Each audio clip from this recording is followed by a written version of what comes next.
Ini saya tunjukkan, jaringannya kecil aja dari sini, karena memang ini namanya kuretase diagnostik.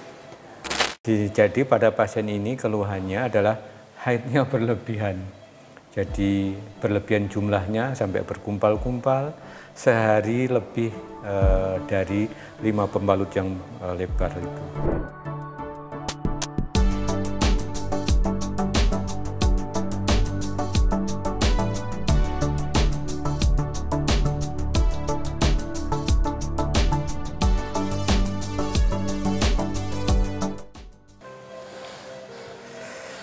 Sahabat sekalian, saya barusan melakukan kuretase pada pasien dengan hiperplasia endometrium atau penebalan dari endometrium. Apa itu endometrium? Adalah lapisan dinding rahim yang luruh menjadi darah men. Dan yang dimaksud dengan kuretase adalah mengambil contoh jaringan dari rongga rahim untuk diperiksa di laboratorium. Jadi dilihat di bawah mikroskop. Ini saya tunjukkan, jaringannya kecil aja dari sini, karena memang ini namanya kuretase diagnostik. Kuret mengambil jaringan yang tujuannya untuk menentukan diagnosis. Penebalan tadi apakah karena hanya pengaruh hormon yang tidak berbahaya, yang bisa diobati selanjutnya, atau misalnya ada bibit kanker atau prakanker, bahkan apakah sudah kanker.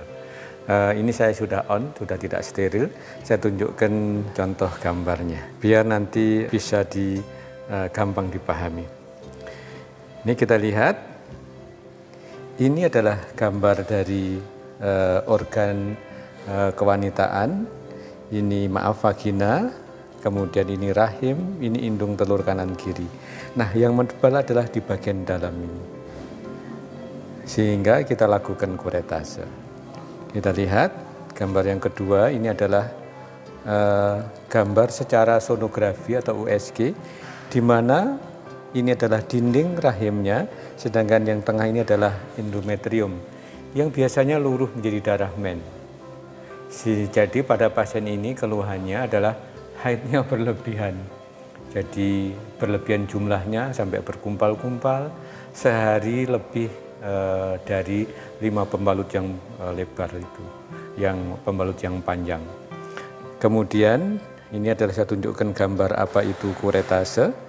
Kuretase adalah menggunakan alat, pasien dengan posisi demikian, kemudian kita memakai alat mengambil jaringan dari rongga rahim untuk dibawa ke laboratorium. Kemudian tentunya ada beberapa jenis macam kuret. Misalnya kuret pada tujuan lain, misalnya pada orang melahirkan, ternyata ari-arinya atau plasentanya tertinggal di dalam, maka jaringannya tentunya lebih banyak dibanding ini. Atau misalnya kuret pada orang yang keguguran, abortus, tentunya lebih banyak. Juga misalnya ada kuret yang dilakukan dengan menggunakan teropong hysteroscopy. Nanti saya tunjukkan foto dan videonya kalau menggunakan hysteroscopy. Tapi hari ini kita menggunakan teknik kuret yang konvensional. Jadi sahabat sekalian, malam ini saya melakukan tindakan kuretase diagnostik, kuretase untuk menentukan diagnosis pada pasien dengan keluhan perdarahan berlebihan. Pasiennya umur 47 tahun, memang overweight, berat badannya 86 kilo.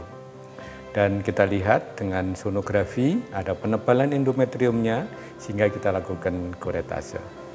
Jadi demikian, semoga share sedikit pada kali ini memberikan wawasan apa itu tentang penebalan endometrium, kemudian bagaimana menegakkan diagnosisnya, apakah hanya pengaruh hormon aja, apakah ada bibit kanker atau prakanker di dalam rongga rahimnya, karena manajemennya akan berbeda. Jadi demikian, semoga bermanfaat. Take care, stay healthy, see you tomorrow.